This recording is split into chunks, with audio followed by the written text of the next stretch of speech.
ترکی کے صدر رجب Tayyip Erdogan کی جانب سے سویڈن کو وارننگ دی گئی ہے۔ صدر طیب اردگان کی جانب سے ترکیہ کی مسلح افواج سے بڑا اہم خطاب کیا گیا ہے۔ وہ کیا ہے؟ ترکیہ کس طرح سے ترقی کی منازل بڑی تیزی سے طے کر رہا ہے۔ ناظرین، ترکی کے صدر رجب طیب اردگان کی جانب سے سویڈن کو وارننگ دی گئی ہے۔ دوسری جانب آپ کو بتانا ہے کہ آج صدر طیب اردگان کی جانب سے ترکیہ کی مسلح افواج سے بڑا اہم خطاب کیا گیا ہے۔ وہ کیا ہے اور پھر ترکیہ کس طرح سے ترقی کی منازل بڑی تیزی سے طے کر رہا ہے۔ تو سب سے پہلے تو آپ کو آگاہ کریں کہ صدر رجب طیب اردگان نے استنبول کی نیشنل ڈیفنس یونیورسٹی میں گریجویشن کی تقریب سے خطاب کیا، اور تقریب سے خطاب کرتے ہوئے صدر طیب اردگان کا کہنا تھا کہ ترکیہ کی مسلح افواج دنیا کی سب سے مضبوط اور قابل بھروسہ فوجوں میں سے ایک فوج ہے۔ صدر اردگان نے کہا کہ ترکیہ نے نیٹو اور اقوام متحدہ کے اندر اپنے مشنز کو کامیابی کے ساتھ پورا کیا ہے۔ رجب طیب اردگان صاحب کا کہنا تھا کہ ہماری قوم، ہماری بہادر فوج یا بین الاقوامی تنظیموں کی ساکھ جن کی چھتوں کے نیچے ہم خدمات سر انجام دیتے ہیں، ہم نے کسی کی املاک کو کبھی نقصان نہیں پہنچایا، ہم نے کسی کی عزت کو خطرہ نہیں بنایا، ہم نے کسی بے گناہ کی جان نہیں لی، اور ہماری مسلح افواج نے کسی کے ساتھ کوئی ناانصافی نہیں کی ہے۔ ہم نے یعنی ترکیہ نے اپنے ملک میں پناہ لینے والے کسی مظلوم کو ان کے قاتلوں کے حوالے نہیں کیا۔ ناظرین، صدر رجب طیب اردگان نے نیٹو سربراہی اجلاس میں ترکیہ، ناروے اور سویڈن کے ساتھ دستخط کیے گئے ایک معاہدے کا حوالہ دیتے ہوئے کہا کہ ترکیہ کو یہ توقع ہے کہ سویڈن نیٹو کی بولی کے لیے گزشتہ سال کی میڈرڈ میمورنڈم کے تحت کیے گئے اپنے وعدوں کو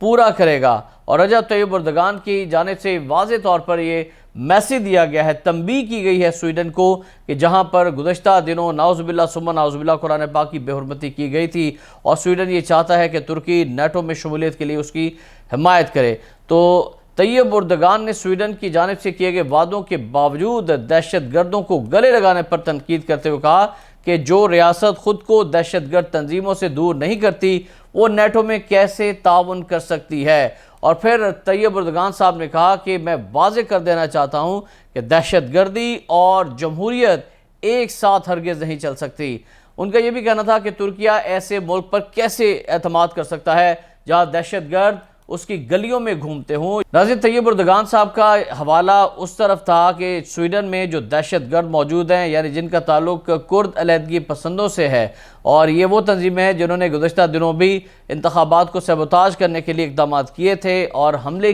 کرتے ہیں ترکیہ کے اندر، تو یہ سویڈن کے اندر ان کی قیادت نے پناہ لیے ہوئے، اور اس وجہ سے یہ وارننگ دے دی گئی ہے ترکیہ کے صدر رجب طیب اردگان کی جانب سے سویڈن کو کہ آپ کی گلیوں میں دہشت گرد گھومتے ہیں جو ہمارے دشمن ہیں، جب تک آپ انہیں ہمیں نہیں دیں گے، ہمارے حوالے نہیں کریں گے، اور پھر اسلاموفوبیا کے خلاف اقدامات نہیں کریں گے، تو نیٹو کی رکنیت جو ہے وہ آپ کو نہیں مل سکتی۔ ناظرین، طیب اردگان نے 1952 سے اتحاد میں انقرہ کی دیرینہ رکنیت کا حوالہ بھی دیا، اور انہوں نے کہا کہ بہت کم نیٹو اتحادیوں نے نیٹو اتحاد میں وہ حصہ ڈالا ہے جو ترکیہ نے گزشتہ 21 سالوں میں ڈالا ہے، اور ترکیہ کو نیٹو کی دوسری سب سے بڑی فوج ہونے کا بھی فخر حاصل ہے، اعزاز حاصل ہے۔ ترک حکام نے سویڈن کی جانب سے دہشت گردوں کے حامیوں کو اجازت دینے کی شکایت کی ہے، جیسا کہ اس ملک کو اتحاد میں شامل کرنے کے بارے میں تحفظات ہیں۔ صدر طیب اردگان کا یہ تبصرہ لتھوانیا کے دارالحکومت ویلنیس میں اتوار کو شروع ہونے والے 3 روزہ نیٹو سربراہی اجلاس کے موقع پر آیا ہے، جس میں اتحاد کے کچھ ارکان کھلے عام سویڈن کو اتحاد کی صفوں میں شامل ہونے پر زور دے رہے ہیں۔ تاہم ترکیہ کے رہنماؤں نے اس بات پر زور دیا ہے کہ سویڈن کے بارے میں سیکیورٹی خدشات کو ہلکے نہیں لیا جانا چاہیے، اور یہ کہ اس کی رکنیت اس وقت آگے بڑھ سکتی ہے جب ان خدشات کو پورا کیا جائے گا، ورنہ سویڈن جو ہے وہ نیٹو کا رکن کبھی نہیں بن سکے گا، اور یہ واضح طور پر اشارہ دے دیا گیا ہے۔ ناظرین، اب بات ہو جائے ترکیہ کی صدی اور ترکیہ کی کامیابیوں کی، جس کا اکثر اظہار جو ہے طیب اردگان صاحب فرماتے ہیں اپنی تقاریر کے اندر۔ تو اس سال ناظرین آپ کو بتائیں کہ ترکیہ دنیا کے اندر بہت تیزی سے ترقی کرنے والے ممالک کے صف میں شامل ہو رہا ہے، اور جہاں پر سیاح بہت بڑی تعداد میں آ رہے ہیں، اور اس سال انطالیہ میں فضائی راستے سے آنے والے سیاحوں کی تعداد میں ریکارڈ اضافہ ہوا ہے۔ انطالیہ کے گورنر ہیں ایریسن یازی جی نے اپنے سوشل میڈیا اکاؤنٹ پر یہ کہا ہے کہ سیاحتی شہر انطالیہ مختلف ممالک کے مہمانوں کی میزبانی جاری رکھے ہوئے ہے، اور اس سال انطالیہ میں فضائی راستے سے آنے والے سیاحوں کی تعداد میں گزشتہ سال کے اسی عرصے کے مقابلے میں 27% اضافہ ہو چکا ہے اور یہ 6,14,412 تک پہنچ گئی ہے۔ گورنر ایرسن یازی جی نے سوشل میڈیا اکاؤنٹ پر مزید کہا کہ سیاحتی شہر انطالیہ مختلف ممالک کے مہمانوں کی میزبانی جاری رکھے ہوئے ہے۔ انہوں نے کہا کہ یہ شہر بحیرہ روم کے طاس کا ایک پسندیدہ سیاحتی مرکز بن چکا ہے اور ان کا یہ بھی کہنا تھا کہ انطالیہ شہر مختلف ممالک کے سیاحوں کی جس قدر میزبانی کر رہا ہے تو آنے والے دنوں میں یہ نیا ریکارڈ جو ہے وہ قائم کرے گا۔ ناظرین، ترکیہ کی سی فوڈ ایکسپورٹ کی بات کی جائے تو ترکیہ کی کامیابیوں کا سلسلہ جاری ہے، چاہے وہ صنعتی میدان ہو، چاہے وہ دفاعی میدان ہو، چاہے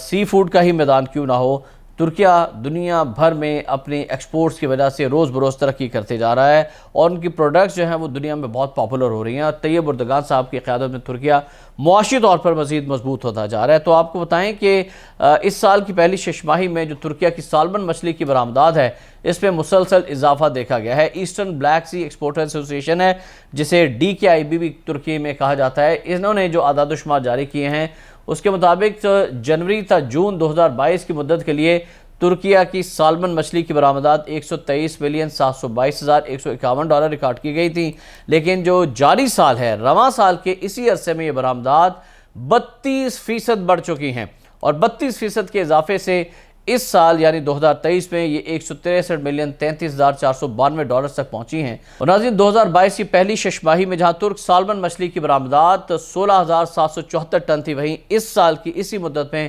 35% اضافے کے ساتھ یہ 22,623 ٹن تک پہنچ چکی ہے اور جنوری تا جون کے عرصے میں ترکیہ سے 40 ممالک کو ترکی کی سالمن مچھلی فروخت کی گئی ہے اور ترکیہ کی سالمن مچھلی کی برآمدات میں روسی فیڈریشن میں $54,394,585 کے ساتھ یہ پہلے نمبر پر ایکسپورٹس رہی ہیں، یعنی سب سے زیادہ ایکسپورٹس رشیا کو ہوئی ہیں۔ پھر $28,927,945 کے ساتھ جرمنی دوسرے نمبر پر ہے، اسی طرح سے بیلاروس تیسرے نمبر پر ہے اور گزشتہ سال ملائیشیا، یوکرین، دبئی، بلغاریہ، قطر، فرانس، آذربائیجان، اسپین اور اسرائیل کو بھی یہ فراہم کی جاتی ہے اور کویت کو ترکیہ کی سالمن مچھلی بھی برآمد کی جا رہی ہے اور اس طرح سے آپ اندازہ لگا سکتے ہیں کہ ترکیہ کی سی فوڈز بھی بہت تیزی کے ساتھ ترقی کر رہی ہیں۔ ناظرین، یہ تو تھا آج کا ہمارا ویلاگ جس میں ہم نے آپ کو بتایا کہ کس طرح سے رجب طیب اردگان صاحب جو ہیں وہ ترکیہ کو آگے لے کر چل رہے ہیں، نہ صرف عالمی محاذ کے اوپر ان کا زبردست موقف سامنے آ رہا ہے ہر معاملے پر، ہر ایشو پر۔ دوسری جانب ترکیہ کو اپنے معاشی طور پر مضبوط کرنے اور اپنے پاؤں پر کھڑا کرنے کے لیے بھی طیب اردگان صاحب کی یہ معاشی پالیسی جو ہے وہ کامیابی سے ہمکنار ہو رہی ہے۔ اور ناظرین، یہ ترکیہ کی صدی ہے، ترکیہ کے صدر رجب طیب اردگان صاحب بارہا یہ اعلان کرتے رہیں اور ہماری دعا ہے کہ وہ اپنے ان نیک عزائم میں کامیاب ہوں اور اللہ تعالیٰ ان کا حامی و ناصر ہو۔ شام رحمان کو اجازت دیجیے گا، اللہ حافظ۔